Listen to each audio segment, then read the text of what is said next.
સીતારામ બધાને.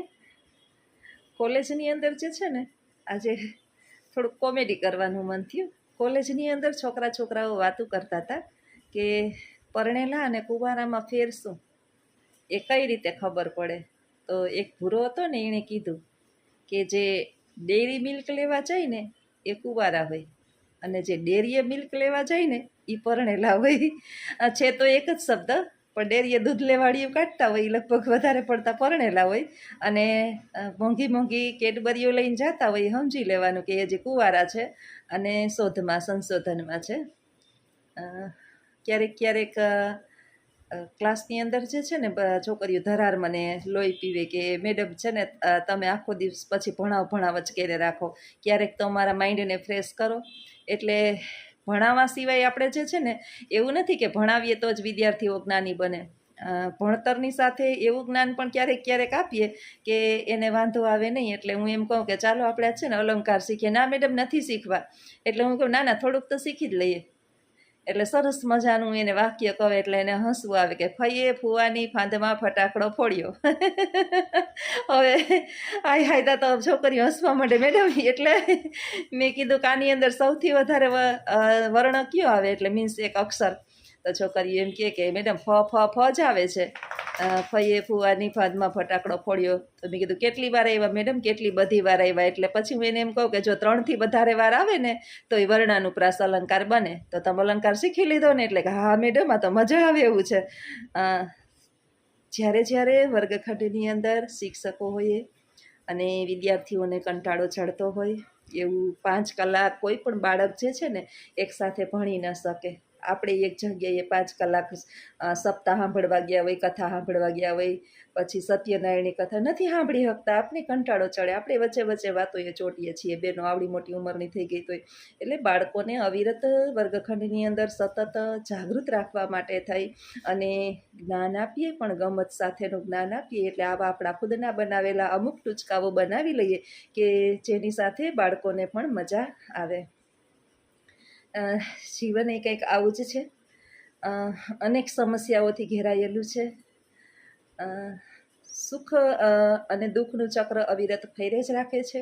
પણ જો આપણી અંદર આપણી બુદ્ધિની ક્ષમતા વધારે હોય તો દુઃખની અંદર પણ આપણે સુખને શોધી શકીએ.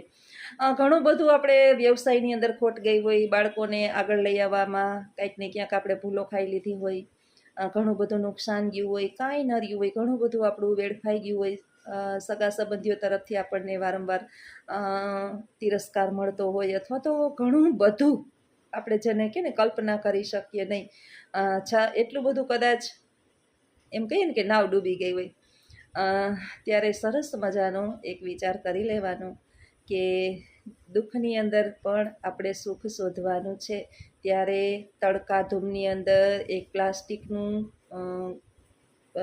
નાનકડું છાપરા જેવું કરી અને એની નીચે સૂતેલા, ઉપર નથી આકાશ અને નીચે ધરતી સિવાય જેનું કાંઈ જ નથી, એ પરિવાર ટેસ્ટથી પોતાના બાળકો સાથે ત્યાં બેઠા સૂકા રોટલા ખાય છે અને આનંદથી કિલોલ કરે છે. ત્યારે સમજી લેવાનું કે જો આને સૂકી રોટલીમાં નથી ઘર નથી કાંઈ, એટલે કાંઈ છતાંય આનંદ કરતા હોય તો હજી તો આપણી પાસે છે, શરૂઆત થઈ શકે એમ છે. હિંમત હારવાની નથી, આપણે બહુ સુખી છીએ. દુઃખની વાત એ છે કે આપણે નથી કરી શકતા અને આપણે આપણાથી વધારે પૈસાવાળાને જોઈ અને દુઃખી થઈએ છીએ. જ્યાં સુધી આપણા મનની અંદર આપણાથી ઊંચા લોકોને જોવાની જે ઈચ્છા છે એ નહીં ગઈ, ત્યાં સુધી આપણને કોઈ દિવસ સંતોષ નહીં થાય, અને જ્યાં સુધી સંતોષ નહીં થાય ત્યાં સુધી શાંતિ મળશે નહીં. એટલે દુઃખમાં પણ બને ને તો સુખ શોધવાનું, ગમે ત્યાંથી સુખ શોધવાનું. વાર હોય, તહેવાર હોય, હરતા હોય, ફરતા હોય, બધાય વેકેશન હોય, રખડવા ફરવા જતા હોય, અને કદાચ આપણે ન જવાય અને ન જવાનું થાય ત્યારે વિચારી લેવાનું કે કાંઈ વાંધો નહીં, ઘરની અંદર મસ્ત આરામ કરશું, શાંતિથી રહેશું અને મસ્ત ભગવાનનું સ્મરણ પણ કરશું. નરસિંહ મહેતાનો પુત્ર મૃત્યુ પામ્યો. સાંભળજો. નરસિંહ મહેતા સત્સંગ કરતા હતા, ભગવાન હરિનું સ્મરણ કરતા હતા અને એનો પુત્ર મૃત્યુ પામ્યો. સામળ મૃત્યુ પામ્યો ને એટલે સગા સંબંધીઓ અથવા તો પાડોશીજનોએ કોઈ આવી અને ભજન ગાતા હતા ત્યાં નરસિંહ મહેતાને કીધું કે મહેતાજી તમારો સાંભળ મૃત્યુ પામ્યો. હવે એ જગ્યાએ આપણામાંથી કોઈ લોકો હોય ને કાં તો મૂર્છિત થઈ જાય. આવી વાત સાંભળીને કોઈ પણ છે સ્વાભાવિક છે, મોટું દુઃખ થાય. આપણે સંસારી છીએ એટલે દુઃખ તો થવાનું જ છે. ત્યારે નરસિંહ મહેતાએ ઊંડો શ્વાસ લીધો, પોતાના દિલને સમજાવ્યું અને એક સરસ મજાનું પદ રચી નાખ્યું, ભગવાન શ્રી કૃષ્ણને અર્પણ કર્યું. અને એ પદ એ છે કે ભલે થયું ભાંગી જંજાળ, હવે સુખે ભજશું શ્રી ગોપાળ. મારા રસ્તામાં મારો દીકરો જે છે એની સમસ્યાઓ, એની તકલીફો, ઘણું બધું મને જે છે ભગવાનનું ભજન કરવામાં આડું આવતું, તો હવે એ પણ રહ્યું નહીં. હે દ્વારકાધીશ, હવે તારું સ્મરણ કરવામાં મને કોઈ આડું આવશે નહીં. બસ નરસિંહ મહેતા તો આપણે ના બની શકીએ, પણ ક્યારેક ક્યારેક શાંતિ અને સંતોષથી જીવન જીવી લઈએ કે જે થયું ઈશ્વરે આપણા માટે કર્યું એ બહુ વિચાર્યું હશે આપણા માટે. આપણી પાસેથી કંઈક છીનવી લીધું હશે તો એ વિચારીને છીનવું હશે ને આપણે એનાથી પણ કંઈક બહેતરીન આપશે અને આપણા માટે કદાચ એ સારું નહીં હોય. આવું વિચારી અને નરસિંહ મહેતા જીવતા થયા. એમ આપણે પણ જીવનની અંદર ઘણી બધી વસ્તુઓ છીનવાઈ જાય તો નવીથી શરૂઆત કરી અને ઈશ્વર ઉપર ભરોસો રાખી અને જીવન જીવતા શીખીએ. તો આવા જ મારા વિચારો સાથેના વિડીયો ગમતા હોય તો વિડીયોમાં આગળ બન્યા રહેજો. વિડીયોને લાઈક કરજો, શેર કરજો અને સબસ્ક્રાઈબ કરજો. આવજો. સીતારામ. સીતારામ બધાયને. સ્કૂલેથી આવી ગઈ, ફટાફટ બાનું વાળ બાંધી દઉં. શાક વઘાર લીધું, શાક ચડી જાય ને એ બાની ટકલી ઓરાઈ જાય. કાલે જોયું હતું તો વાળ એમને કોરા હતા. બેઠા જ ને તો ભૂઈ ચાલે હમણાં. આખો દી માથું લખર વગર એમને રે. બપોરે જરાક મારે જોડું લેવું હોય. કાલે મૂળા નવરાવ્યા ને બાળ કોરા હતા એમને.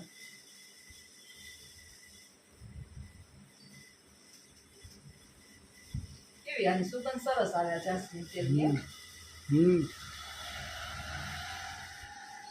શાક વઘાર લીધું, ડુંગળી સુધાર લીધી, રોટલી કરી લીધી, હવે ખાલી છાશ કરી લીધી. હવે શાક ખરે ને ત્યાં બાદ માથું વરાઈ જાય.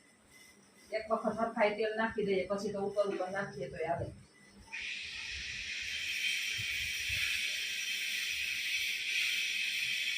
નાના છોકરાઓ છે બેહી કેવા જાય. માથું વરાવું ગમે, માથું નવરાવાના જ ચોર થઈ ગયા.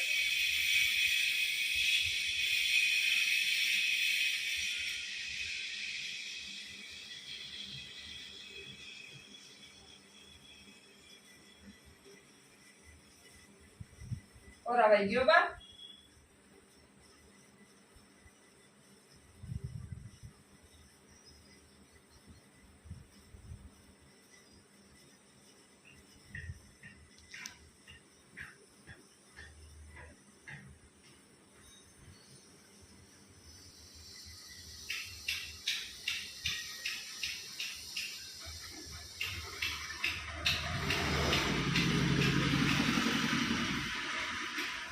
હાવ લખર વખર એમના વાળ કોરા હોય ને ના હરખા બંધાય કે ના કાંઈ.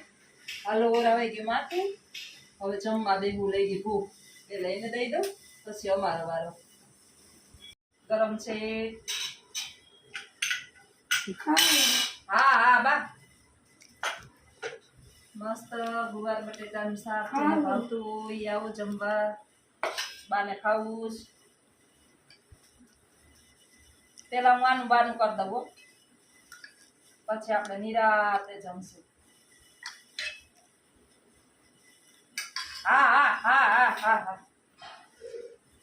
ઓકે બા.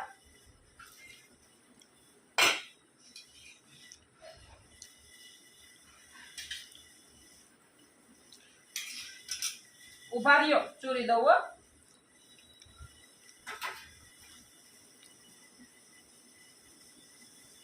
ઉભા રહ્યો, આપું આપું આપું આપું. હાલો બધાય, બપોરનો ટાઈમ થઈ ગયો. લાગી જોરદાર ભૂખ. હવે રેવાતું નથી. ગુવાર બટેટાનું શાક છે. દાળ ભાત અત્યારે નથી કર્યા. દાળ ભાત ઓછા જ બનાવીએ અમે, કારણ કે શાક રોટલી બાને બહુ ભાવે, અમને શાક રોટલી ભાવે. ये મસ્ત હમણાં नाक ઝીણું ઝીણું ચૂરી દઈશ ને. चाय नहीं वो ઉભા રહ્યો બા, ચૂરી દઉં હો.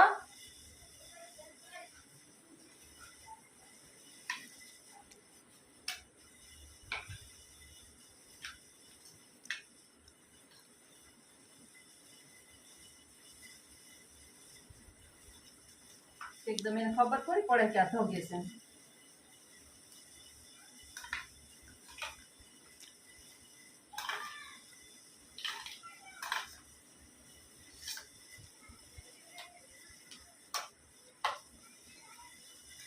પાછા ગહારવા માંડ્યા છે. નકર 3 કે 4 દી તો હુતા હુતા જ જમાડવું પડ્યું.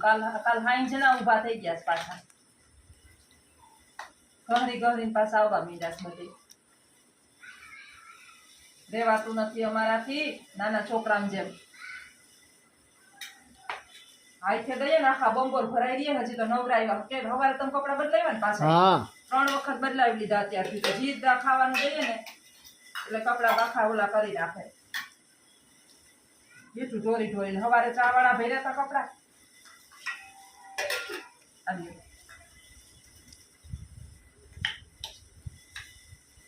કાયમ પેલા બાને જમાડવું પડે, પછી અમારો વારો પછી આવે.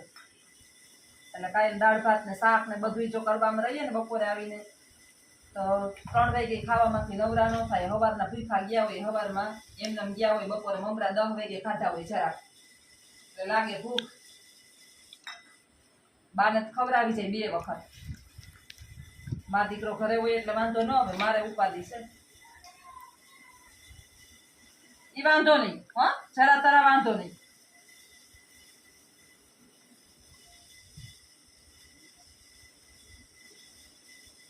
તો આવું વાયલે રાખેશ બાનું ને મારું કામકાજ. મોઢું કેવું પડે, હું ભૂલી ગઈ કે મોઢા ફૂટી ગયું એમ. હજી સુધી ભગવાનની મહેરબાની છે કે બધું પચી જાય છે એટલે વાંધો નથી. પછી બીજી કઈ બીપી ની કે કોઈ બીજી પ્રોબ્લેમ નથી એટલે ચિંતા નથી. અને પેઢા થઈ ગયા છે મજબૂત એટલે બધું ઓગાળી જાય. આમ ચાવીને મોઢામાં એટલું ચાવે, સીધા ઉગાડતા ને. ચાલો આવજો બધાએ. સીતારામ બધાઈને. જમી અને નવરી થઈને ત્યાં 3:30 થયા છે. જે 4 વાગ્યા સુધી અડધી કલાક છે ત્યાં ઉપર જાઓ. બાને કીધું કે તમે રાખજો, જરીક વાર ધ્યાન રાખજો. એની ઝોલું લઈ લીધું. હું કામ કરી લઉં ને. વાસણ ઉઠી લીધા, રસોઈ કરી લીધી અને કામ કરી લીધું કે એની ઝોલું સરસ લઈ લીધું. બાનું ધ્યાન રાખતી ગઈ હતી ને કામ કરતી ગઈ હતી. 2 જણા છે ને એકારે જાગીએ ને તો 2 થાકીએ. એટલે હવે હું ઉપર આવી ગઈ. નીચે તો એનું ખખડ ભભડ બાનું ચાલુ જ હોય, હુવા જ નહીં દે જીરી વાર. એટલે મને કહે કે તું ઉપર વહી જા જીરીક વાર, અડધી કલાક. 4 સવા 4 સુધી હું રહું તો અડધી પોણી કલાક તારા આરામ થઈ જાય. 4 વાગ્યાની વાત હોય, સવારના 4 સાડા 4. એ 4 વાગે ઉઠે અને 2 આડા એકબીજા ન આવીએ એટલે ચા પાણી નવરા થઈ જાય તો હું 4:30 ઉઠું. ત્યારની વાત હોય. અત્યારે આજે તો હવે 3:16-17 માથે થઈ ગઈ એટલે 3:30 થોડીક જ વાર છે. આજ બહુ મોડું થઈ ગયું કારણ કે જમાડ્યા પછી કામ કર્યું થોડું ઘણું, પછી ત્યાં એનું ચાલુ જોઈએ, આપણે બધી ખબર જ છે. એટલે એ તૈયારી કરી, પાછા ફ્રેશ કર્યા અને હવે બેહાડ્યા છે સોફા ઉપર. મા દીકરો 2 નીચે બેઠા. એ બેસે ને ત્યાં હું અડધી કલાક ઝોલું લઈ લઈશ. તો ઉપર આવી ગઈ ને ઝોલું લઈ લઉં. પછી આપણે વિડીયોની અંદર આગળ મળીએ. થોડીક વાર હું આરામ કરી લઉં. આવજો. સીતારામ બધાઈને. સાંજના 5 વાગી ગયા. બાને પાછા આખા નવડાવવા પડ્યા. એટલે હા થઈ ગઈ ઢહેડીના જે એકલી નવડાવવા પડ્યા. આખું ભરી મૂક્યું હતું બધું. વૃદ્ધાવસ્થા અને બાલ્યાવસ્થા છે ને 2 સરખા લક્ષણો હોય. બિચારાઓને કાંઈ ખબર નથી પડતી. એ ભાઈગા પાછા હમણાં છે ને 4 પગે પાછા હાલતા શીખા છે. એટલે ક્યાંય પાછા અઠવાડિયું થઈને એટલે એકદમ શાંત અને સ્થિર થઈ જાય. લગભગ 15 દિવસથી આ 2 ઊભા જ નહોતા થતા. હુતા ખાય, ઊભા ન થાય, ટેકા વિનાના બેહે નહીં. અને 2 દિવસથી આ પાછા છે ને હાલતા થઈ ગયા છે. હાલતા મીન્સ 4 પગે ઢહેડાતા. એટલે પાછા અડીઓ કાઢી રાખે. ક્યાં જાવું?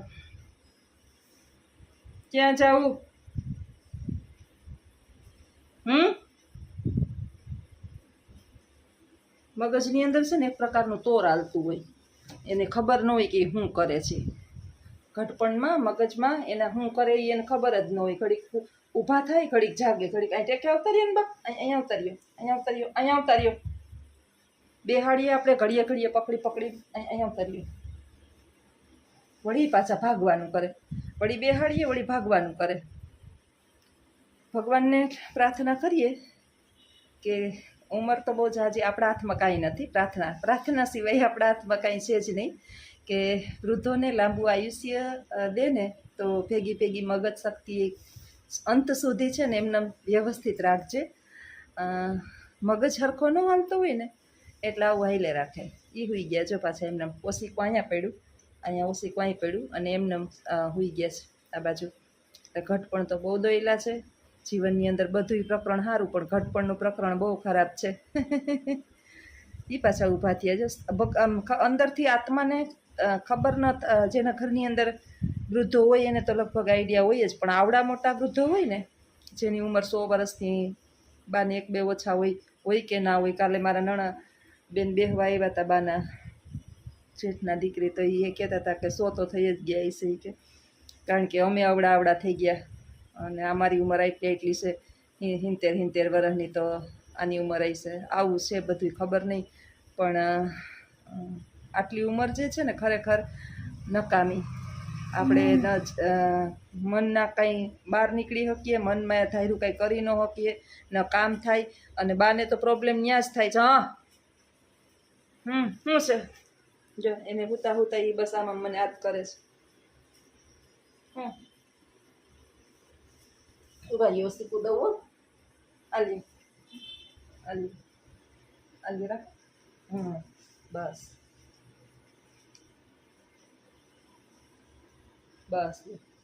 ન એનું ધાર્યું કાંઈ થતું હોય, ન એ બહાર જઈ આવી શકે, ન એની રીતે જીવી શકે કંઈ. એટલે કંઈ એને જીવનની અંદર કંઈ છે એટલે લાંબી આયુષ્ય તો હાવ નકામી છે. પણ ઈશ્વર પાસે કોઈનું હાલતું નથી. ન મારું હાલે, ન બાનું હાલે, ન કોઈનું હાલે. નાના વયા જાય. અને જો આમ એકબીજા વયા જતા હોય તો 20 વર્ષના આમ થોડા કોઈ જવા દે ને 100 વર્ષના થોડા ઘરમાં પડ્યા હોય. પણ જિંદગી છે ભાઈ, એનો કોઈ જ ઉપાય નથી.